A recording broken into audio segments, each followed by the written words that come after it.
Bonjour, je suis Frédéric Ville, directrice de l'innovation de voyagesSNCF.com. Juste avant de démarrer, pour rappeler qui on est, parce que ce n'est pas forcément toujours très connu. Donc, nous sommes connus en tant que distributeurs de trains online en France. En France, nous vendons aussi de l'avion, de l'hôtel, de la location de voitures. Nous sommes une agence de voyage. Mais plus globalement, nous vendons tout le train européen partout dans le monde. C'est-à-dire qu'on vend l'Europe en tant que destination, en fait. Quand un Américain, un Chinois, un Coréen ils ne viennent pas en France, ils viennent en Europe. Donc ils vont à Londres, ils vont à Venise. Et c'est ça qu'on leur vend. Donc je vais vous raconter l'innovation au travers d'une expérience que nous avons vécue. Nous avons 3 leviers de croissance, en fait. Le premier, c'est l'international, dont je viens de vous parler. Le deuxième, c'est le mobile. Nous avons aujourd'hui plus de 40% de notre usage de nos clients sur le mobile et les tablettes. Et le troisième, c'est le porte-à-porte. Et c'est ça qui nous a mis en déséquilibre, qui nous a fait avancer. L'innovation, on la voit en 3 étapes. D'abord, le time to market. Ensuite, le time to volume, la montée en volume. Et puis après, faire de la valeur, ce qu'on a appelé le time to value. Et on a la ferme conviction qu'il ne faut pas griller les étapes. Il ne faut pas commencer à faire du volume avant d'avoir effectivement stabilisé l'usage ou bien compris, en l'occurrence, quel était l'usage que vous voulez poser en tant que rupture. Et c'est pareil, il ne faut pas forcément aller trop vite et mettre des objectifs et des contraintes finalement trop rapides en termes d'exigence de valeur sur quelque chose où vous n'êtes pas encore sûr que finalement c'est bien ça qui va faire l'affaire. Alors évidemment, ces 3 étapes, elles ne sont pas séquentielles et on ne passe pas linéairement de l'une à l'autre, elles sont en recouvrement, tout du long en recouvrement partiel.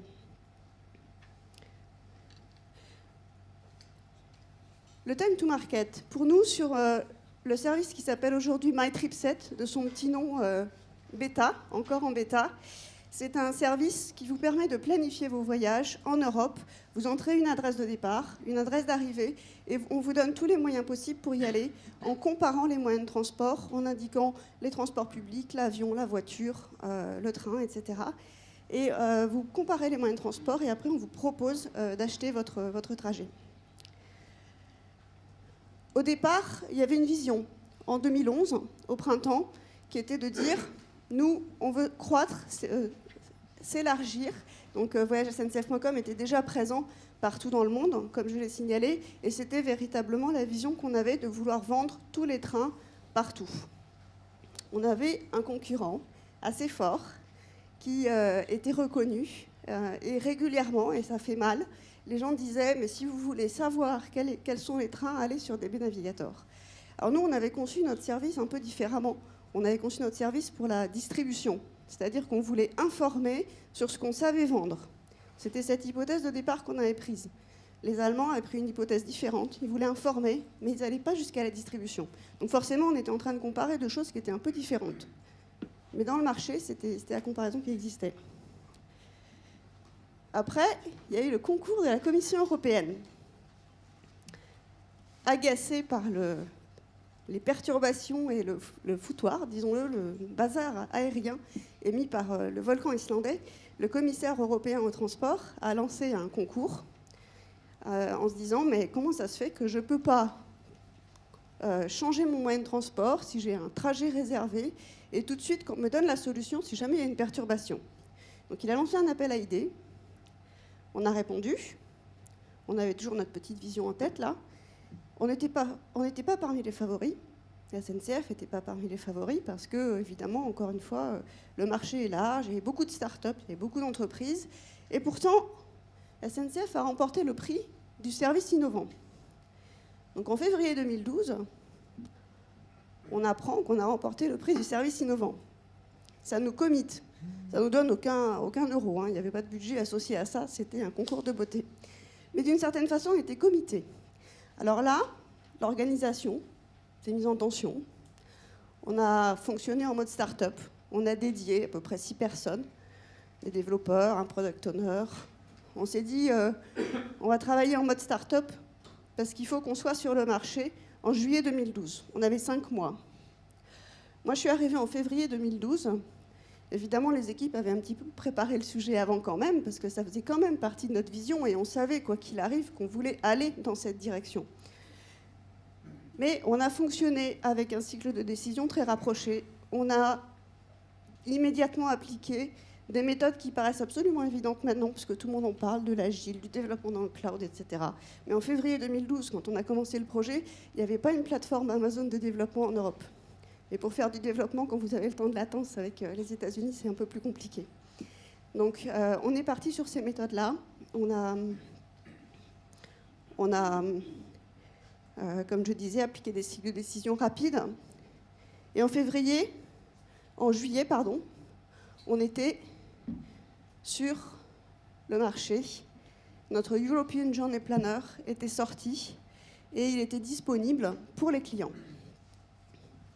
À partir de là, c'est la fin de la première période qu'on a appelée Time to Market et commence là où on se coltine les retours des clients.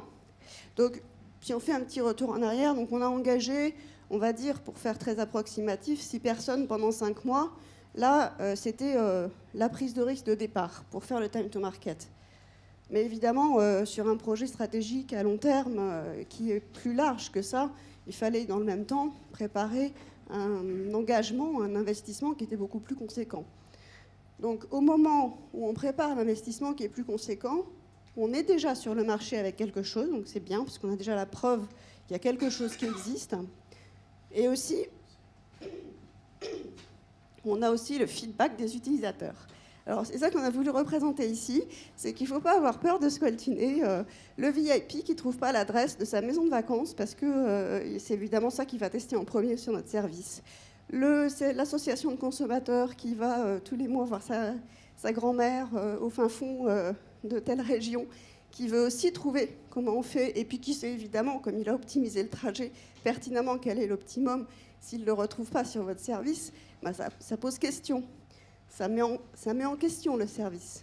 Donc tout ça, c'est les retours utilisateurs qui nous ont servi à améliorer, à prioriser les développements, à prioriser les évolutions et à améliorer notre service. Et puis dans le même temps, la reconnaissance commence à arriver, puisqu'en novembre, on a eu le prix de l'Observer du Design pour le service digital. C'est-à-dire que la façon dont nous avions conçu le service et rendu l'information au client était reconnue comme étant assez innovante. En réalité, c'est vrai que nos designers et ce qu'on appelle chez nous le user experience, c'était quand même beaucoup gratté la tête, avaient beaucoup bossé le sujet, parce qu'en un seul écran, on rendait l'information que précédemment, pour laquelle il fallait précédemment faire 9 à 10 requêtes sur des écrans différents, des sites différents. Vous allez chercher les trajets en voiture, vous allez chercher les trajets en avion, vous allez chercher les sites de transport public, etc. etc. Là commence la montée en volume. Donc, on a d'abord commencé dans le lab. Le lab, c'est accessible à tout le monde, mais en général, c'est quand même nos clients les plus assidus, les plus geeks qui vont voir ce qui s'y passe et qui nous font des retours. C'est aussi une façon de démarrer avec quelque chose de particulièrement interactif. Ensuite, le service a été promu, présenté au travers des milieux professionnels, donc Salon InnoTrans, mis sur notre homepage. Donc là, tout de suite, il y a déjà une montée en audience. On a aussi exposé ce service sur des sites en dehors de France, toujours avec en tête l'idée de servir nos clients européens en particulier. Et en fin de compte, ces clients-là qui sont très intéressés pour savoir comment venir en France jusqu'à leur location de vacances, par exemple, ou ailleurs, et ils ont besoin d'accompagnement dans les transits sur les boucles locales.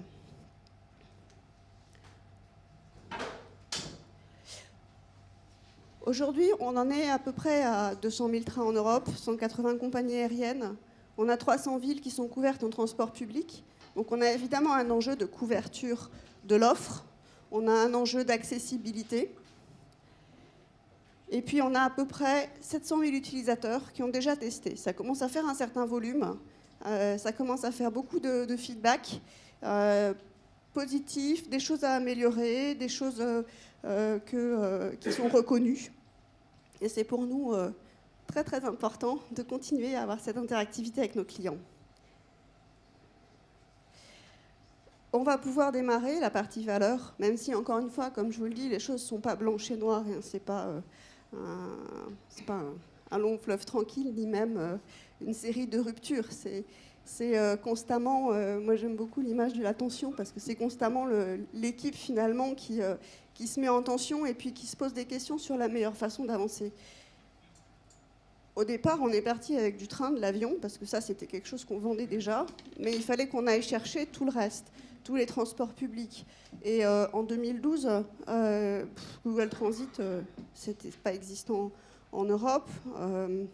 Il n'y avait, pour ainsi dire, pas vraiment d'agrégateur des transports publics. Donc il y avait plusieurs façons de faire. Il y avait la façon de faire qui consistait à expliquer on va aller chercher nous-mêmes toutes ces informations. On va passer par un agrégateur. Donc, ce qu'on a fait, c'est qu'on a trouvé une solution au travers d'un partenariat, et avec Nokia en l'occurrence, puisque Here, sa cartographie, Nokia avait fait l'exercice d'aller chercher déjà un certain nombre de transports publics. Et c'est grâce à eux que nous avons aujourd'hui 300 villes en Europe. On s'est dit ensemble avec Nokia qu'on faisait ce contrat pour une durée limitée, parce qu'on ne savait pas comment ce marché de l'information de porte-à-porte en Europe évoluerait et qu'on apprendrait ensemble sur le sujet. C'est ça qu'on a fait. Maintenant, le marché, il est un peu différent. Vous avez beaucoup plus d'acteurs, les gens ont commencé à rassembler des informations, et puis nous, on a aussi beaucoup mieux compris comment on pense qu'il faut construire ce service au-delà des 300 villes qu'on a aujourd'hui. Donc on va rentrer dans cette deuxième étape, on pourrait dire industrialisation, sur laquelle, au-delà de ces 300 villes, on va connecter toutes les régions françaises, on va connecter des grands pans touristiques de régions en Europe, etc., etc. Et donc la valeur, elle va venir à la fois à travers les ventes qui vont être réalisées au travers de l'outil, et puis dès que je dirais technologiquement, ce sera devenu possible et rentable de vendre le last mile, le dernier kilomètre, c'est-à-dire dès que les billets seront dématérialisés pour les transports locaux, c'est quelque chose qui va naturellement être disponible dans l'outil. Et donc on rejoindra là notre vision initiale, qui était quand même celle qu'on avait au départ. C'est-à-dire, vous allez en week-end à Bordeaux, vous n'avez pas besoin d'arriver à 11h du soir à la gare de faire la queue pour acheter un carnet de tickets de tram. Vous aurez tout ça dématérialisé, soit dans votre téléphone, soit autrement, peu importe. L'essentiel, c'est que vous n'avez pas de questions à vous poser et que vous avez déjà tout prévu pour aller jusqu'à votre hôtel ou jusque là où vous allez en vacances. Voilà. Donc les partenariats continuent, on élargit tout ce qui est possible pour donner plus d'informations encore sur la boucle locale, qui était un des sujets qu'on avait, mais également les bus longue distance, le covoiturage, enfin tous les moyens de transport. Et puis on comprend mieux aussi comment les clients vont utiliser le service. Je dirais les partenariats, c'est quelque chose qui est absolument important pour nous dans ce projet, parce que ce n'est pas quelque chose qu'on peut délivrer tout seul. Dans cette phase d'industrialisation, on est à nouveau dans une transformation de la façon dont on prend le sujet, puisque d'une certaine façon, notre mode de travail start-up initial qu'on avait, il est peu à peu en train de se transformer en un vrai programme d'entreprise. C'est SNCF 2020, donc en dehors de la SNCF, ça parle peut-être pas beaucoup, mais c'est un grand programme porte-à-porte qui englobe l'ensemble, je dirais un grand nombre en tout cas d'entités et de directions dans ce qui est un grand groupe. Et nous, en tant que voyagesSNCF.com, on est contributeurs à ça. D'une part, on a déjà quelque chose qui peut être mis dans les mains des clients, qui peut servir à accompagner nos clients. Et puis, on va contribuer à cette ambition de l'entreprise. Je vous remercie.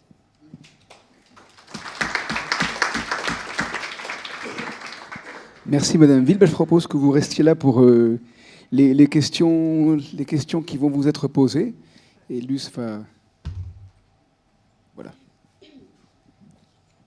Oui, j'ai une question qui s'adresse aux deux personnes en même temps. C'est-à-dire que lorsque vous parliez de marché tout à l'heure, dans la marche, il peut y avoir un aspect mécanique, mais dans ce que vous évoquez, c'était plus cette espèce d'essai-erreur, ce mode essai-erreur qu'on peut faire l'enfant qui apprend, il ne sait pas. Ok, c'est cette option essai-erreur. Et dans l'exposé que vous avez fait, madame, ce mode prototypage, au fond, essai successif, etc., n'était pas tellement mis en valeur. On allait directement vers la solution. Je présume qu'un groupe façon start-up, il travaille en mode essai-erreur. Je voudrais que simplement vous disiez quelques mots sur cette marche hésitante qui est le mode essai-erreur, qui est la conduite par rapport à l'incertitude du futur. Alors, en ce qui nous concerne, vous avez parfaitement raison. L'essai-erreur, c'est exactement ça. C'est-à-dire que c'est la philosophie du mode de développement agile. On a des sprints de 15 jours. Passé les premières pauses de jalons initiaux, on va dire, vous avez quelque chose qui se tient et qui, donc, tous les 15 jours, est reseté, validé par le product owner et corrigé dans la foulée et potentiellement mis en ligne tous les 15 jours. On avait 32 itérations et au global, on doit avoir à peu près une vingtaine de mises en ligne successives. Et c'est vraiment ce mode essai-erreur qui diffère profondément d'un mode où on se serait enfermé pendant 5 mois dans un tunnel et à la fin, on aurait engagé une recette avec une relation client qui aurait pris le service et qui l'aurait totalement découvert. Là, on a fait tout ça au fur et à mesure. Et en termes d'analogie, donc la marche, elle vous met constamment en déséquilibre. Avant de me lancer dans cette aventure-là, j'avais travaillé dans un domaine tout à fait différent qui était les processus. Donc on était dans cette fois-ci une grande organisation, un opérateur télécom, des processus pour le marché entreprise. Vous allez dire rien à voir. En fait, quand on fait du Kaizen ou du projet Lean, on est exactement dans la même philosophie que quand on fait du développement agile. Et on ne peut pas dire qu'on sait faire de l'agile ou qu'on sait faire un projet Lean sans l'avoir véritablement fait, de même qu'on ne peut pas apprendre théoriquement à nager en dehors d'une piscine ou à sauter en parachute en dehors du fait de s'être lancé une première fois. Et ça, c'est vital pour nous. C'est vrai que pendant 5 mois, de février 2012 à juillet 2012, on ne savait pas de quoi demain ou la semaine prochaine serait fait. On savait juste qu'on avait cet objectif-là et on regardait un peu cette cible en se disant qu'il faut que notre service il soit sur le marché. Mais véritablement, c'était un mouvement continu, mais qui n'était pas sous contrôle pour le coup.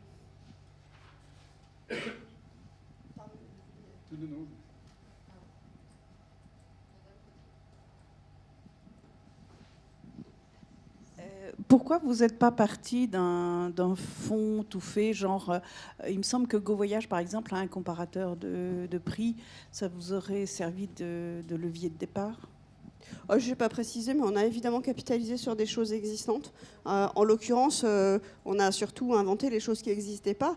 Il n'existait pas. Il y a beaucoup de comparateurs qui comparent d'un aéroport à un aéroport, d'une ville à une ville, mais au fond, d'une adresse à une autre, si vous avez le choix d'aller soit finalement prendre l'avion à Nantes, ou bien prendre l'avion à Rennes, ou bien prendre un TGV jusqu'à Roissy et prendre un avion à Roissy, voilà cette richesse-là qui est peut-être moins visible quand on habite dans une très grande agglomération comme Paris, parce que tout le monde connaît les aéroports, mais pas forcément évidente dans des zones un peu moins concentrées. Cette richesse-là n'existait pas du tout. C'est celle-là qu'on a inventée.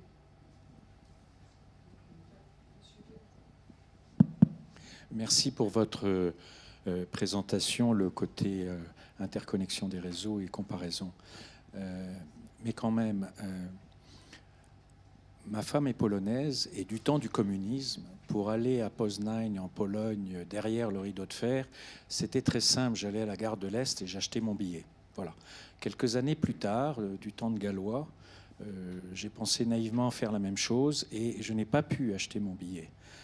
On m'a répondu que les logiciels n'étaient plus connectés, qu'il fallait que j'aille à Bruxelles acheter mon billet, ou alors qu'il fallait que j'aille à la Deutsche Bahn. Alors je me suis retourné et j'ai pas vu le bureau de la Deutsche Bahn à la gare de l'Est, comme on peut voir Lufthansa à Roissy.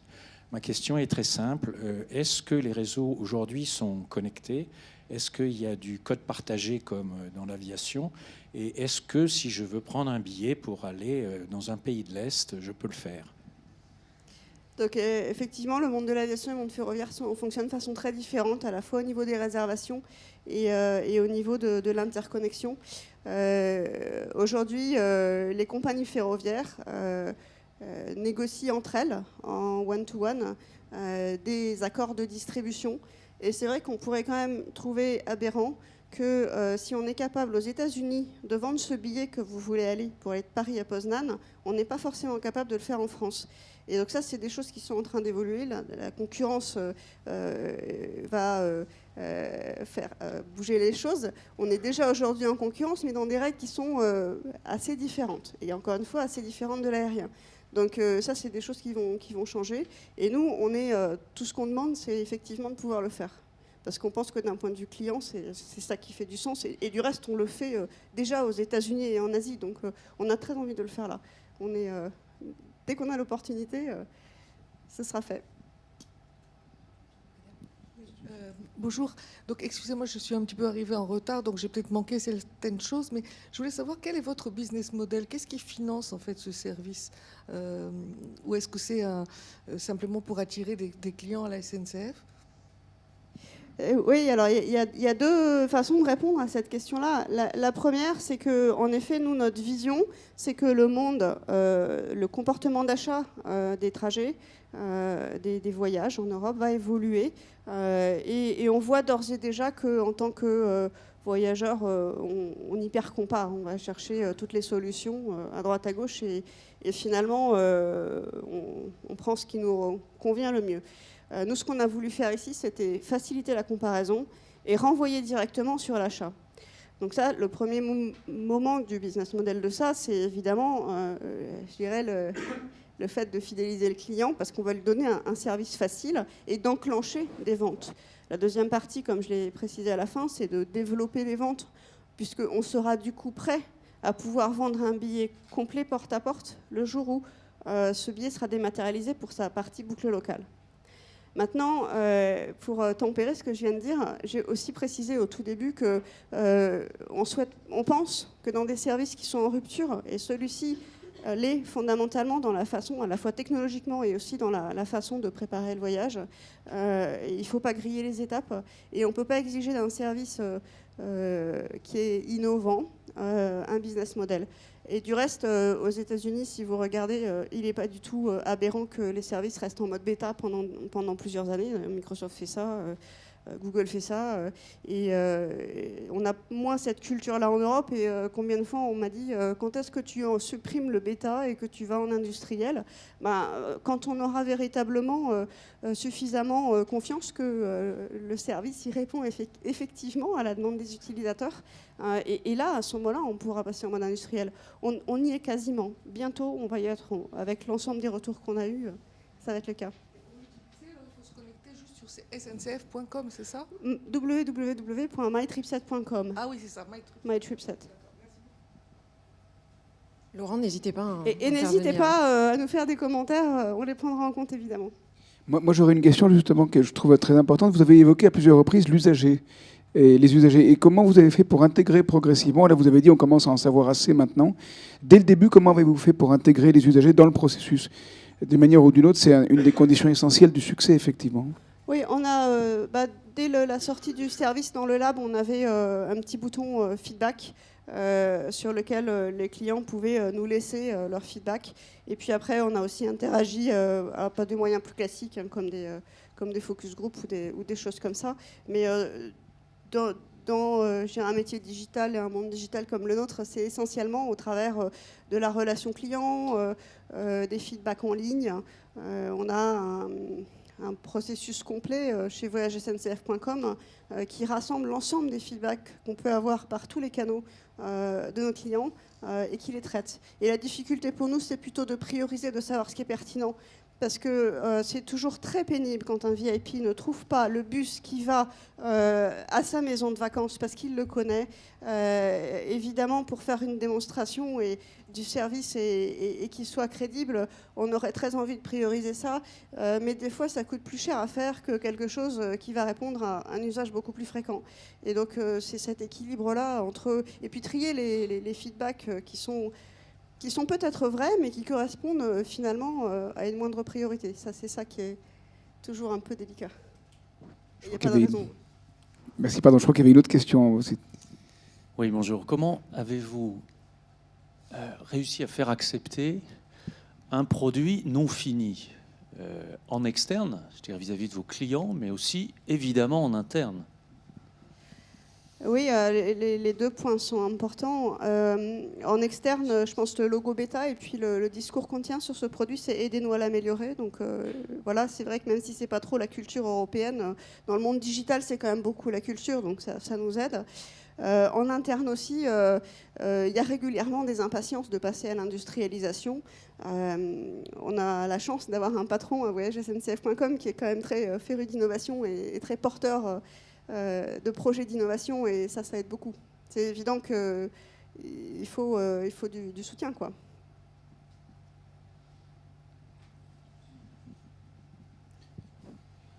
Bonjour. J'ai vécu beaucoup de projets agiles dans le passé, et ma question est très proche de la précédente. Les organisations ont une peur caractéristique de mettre l'application sur le marché le plus tôt possible, ce qui donne lieu, même dans le cadre de projets agiles, à des choses qui sont du type 12 mois, 18 mois, ce qui est complètement aberrant par rapport au modèle, puisque la valeur, on l'obtient quand on touche le marché. Donc, qu'est-ce que vous pourriez dire de concret qui vous a concerné, vous, qui pourrait rassurer ceux qui se disent mais non, ça ne me concerne pas, pour dire quel est finalement le plus gros risque que vous avez eu ou le plus gros problème, et réduire cette crainte qu'en fait on a tous d'aller sur le terrain, et ce qui nous fait procrastiner en fait, c'est la conséquence. Et cette relation au temps, vous avez parlé de 5 mois, mais on peut très bien attaquer le marché beaucoup plus tôt en fait. Ça peut être plus court, ça peut être 3 mois, ça peut être 1 mois.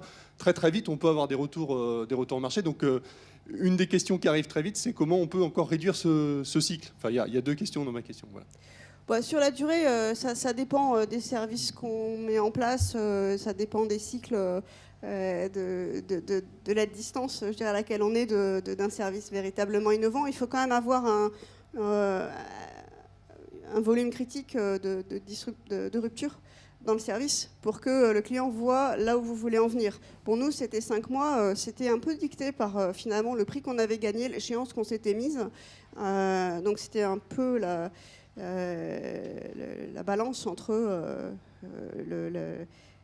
cette masse critique de rupture et puis la durée. C'est vrai que de toute façon, on se prend des claques quand on met un truc sur le marché qui est pas propre. Donc ça fait partie de tout ce qu'il faut encaisser. Quand on est à l'écoute, alors loin de moi l'idée de donner des leçons, parce que de toute façon ce truc-là, on est toujours en déséquilibre et on apprend toujours en faisant le sujet. Mais en étant à l'écoute et en faisant progresser le service, quelque part on finit par prouver à ceux qui n'y croyaient pas à un moment donné parce qu'ils ne voyaient pas où on voulait en venir ou parce qu'on était trop loin de leur usage à eux, on finit par leur montrer que finalement ça fait bien du sens de le faire, quoi. On a une question dans le fond également. Oui, une question et un commentaire, parce que je voudrais relier avec ce qui s'est dit tout à l'heure en introduction. Je ne pense pas que ce soit par hasard que le premier intervenant soit quelqu'un qui nous présente une initiative de la SNCF dont le cœur de métier c'est le transport, donc faciliter le mouvement. Et mouvement qui est le premier acte de mouvement, c'est la marche, un pas devant l'autre. Je voudrais faire 3 remarques. La première, c'est qu'on est dans un monde où on voit surtout beaucoup de gens faire du jogging. Et je crois que marcher, justement, c'est revenir à un rythme beaucoup plus adapté, parce que quand on court, on passe souvent beaucoup à côté de l'essentiel. On n'a pas le temps de voir. Et je pense aussi que courir, symboliquement, c'est on court quand on a peur. On veut fuir quelque chose parfois. Pour moi, le symbole de la marche, il y a une belle image aussi. C'est tout le corps qui est en route. C'est tout le corps qui est en mouvement. Et si on imagine l'organisation comme un corps social, la tête, qui pourrait être le manager, elle peut toujours penser plus vite. Si les jambes ne suivent pas, les opérateurs, personne n'arrivera ensemble. Tout le monde sera séparé et ça va être très compliqué. Donc ça, c'était ma deuxième remarque. Et la troisième, c'est que vous avez parlé du déséquilibre de la marche. Je pense qu'il y a déséquilibre s'il y a arrêt. Ce qui fait la dynamique et ce qui fait l'équilibre, c'est parce qu'un pas appelle l'autre. Et que c'est ça qui est l'équilibre. Si vous restez sur une jambe, c'est sûr que là, on risque le déséquilibre. Donc le tempo, c'est qu'il ne faut pas que ce soit trop rapide, mais il ne faut pas que ce soit trop lent non plus. Et je voulais finir sur cette définition en fait, de la vie, parce que moi, je pense que le mouvement, c'est la vie. La vie, c'est l'origine latine, c'est via, c'est la voie, le chemin. Donc la question que je me pose, c'est qu'après des épisodes de taylorisme terriblement mortifères, et dont je suis inquiète de voir qu'on parle maintenant de néo-taylorisme, est-ce que l'innovation, ce ne serait pas tout simplement un retour à la source, et je dirais peut-être à la source de vie même? En tout cas, ce que je peux dire, c'est que dans notre histoire, là, à nous, il y a eu cette première période de 5 mois mise sur le marché. Ensuite, il y a encore eu 1 an et demi, hein, et tout n'a pas été, loin de là, linéaire. Il y a effectivement des moments où, vu de l'extérieur, ça avait l'impression d'être à l'arrêt. Et vu de l'intérieur, on avait aussi l'impression de buter contre des choses un peu compliquées, quoi. Et même encore maintenant, l'histoire s'est pas terminée. Moi, je vous dis, au jour d'aujourd'hui, je pense qu'on n'est pas très loin du moment où on va pouvoir industrialiser et véritablement enlever le logo bêta, pour le coup. Mais bon, voilà, c'est un déséquilibre permanent. C'est encore une transformation de la façon dont on approche le projet en interne. Donc l'histoire est effectivement pas du tout terminée, en perpétuelle évolution. Peut-être on va bientôt... Luce, vous vouliez... Non, j'allais juste dire, on peut prendre juste une dernière question et libérer Alors, Madame. allons-y. Moi, je propose de dire un tout petit mot. Oui, merci. Je vous écoute avec intérêt et presque attendrissement parce que pour chercher l'innovation en matière de service, je n'aurais pas fatalement été à la SNCF. Il se trouve que voilà, ça existe. Par contre, ce que l'on ne dit pas, à mon sens, c'est qu'une innovation, pour qu'elle soit consacrée, il faut qu'elle ait rencontré son marché et qu'elle soit rentable. Alors, de quoi il leur retourne? Oui, mais comme j'insiste, hein, c'est pour ça que je dis on n'a pas terminé cette histoire-là. Hein. Moi, je souhaite souligner, mais d'une autre façon, en tout cas, ce que vous venez de dire, en saluant le travail dont Madame Ville nous a porté témoignage maintenant. Peut-être avec une question, peut-être qu'il y a le temps de discuter un tout petit peu, c'est, vous disiez comment on trie parmi les usagers les demandes qui sont pertinentes. Elles sont parfois plus coûteuses que d'autres. Parfois, on a d'autres innovations moins coûteuses et beaucoup plus répondant à une demande beaucoup plus fréquente. On peut faire remarquer que peut-être fait partie de la marche d'apprendre à trier, pour le coup, ce qu'on va prioriser. Est-ce que là, vous voulez dire quelque chose à ce propos? Ou sur la manière dont vous faites les tris précisément dans les demandes de... Il y a 3 facteurs nous, dans la façon dont on fait ces tris qui rentrent en compte. Il y a la vision, corrigée, je dirais, du feedback que nos clients nous ont donné, hein, donc adapté dans l'usage qu'on voyait. Aujourd'hui, on n'a pas tout à fait le même sens du service que ce qu'on avait il y a 1 an et demi. Il y a l'importance opérationnelle, hein, finalement, de répondre à la question de personnes, qui soient VIP ou pas VIP. Mais pour les VIP, c'est vrai que c'est intéressant aussi pour qu'ils puissent porter le projet, qu'ils soient aussi à l'aise avec. Donc ça, c'est une première chose. Et puis, il y a le potentiel en termes de volume et du coup de marché qu'on voit derrière. Et donc là, ça rejoint, c'est quand même assez conforme, ou je dirais en lien avec notre vision. C'est-à-dire que nous, ce qu'on cherche à faire, c'est promouvoir la France en tant que destination touristique. Donc, il est évident qu'on va aller chercher à enrichir le service de tout ce qui va nous aider à porter la France en tant que destination touristique auprès non seulement des Français, mais aussi des touristes étrangers.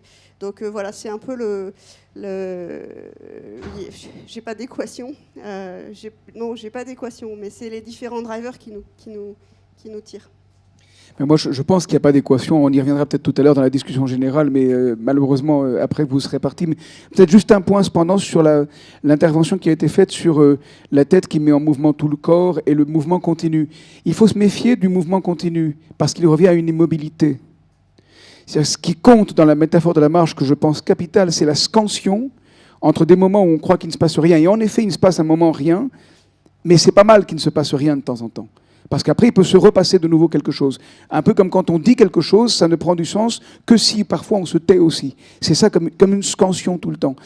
Se bouger tout le temps peut revenir à rester immobile en quelque sorte. Et là, le vrai pas consiste à s'arrêter. en un certain sens. Donc la marche, c'est une métaphore, hein, c'est vraiment une métaphore simplement.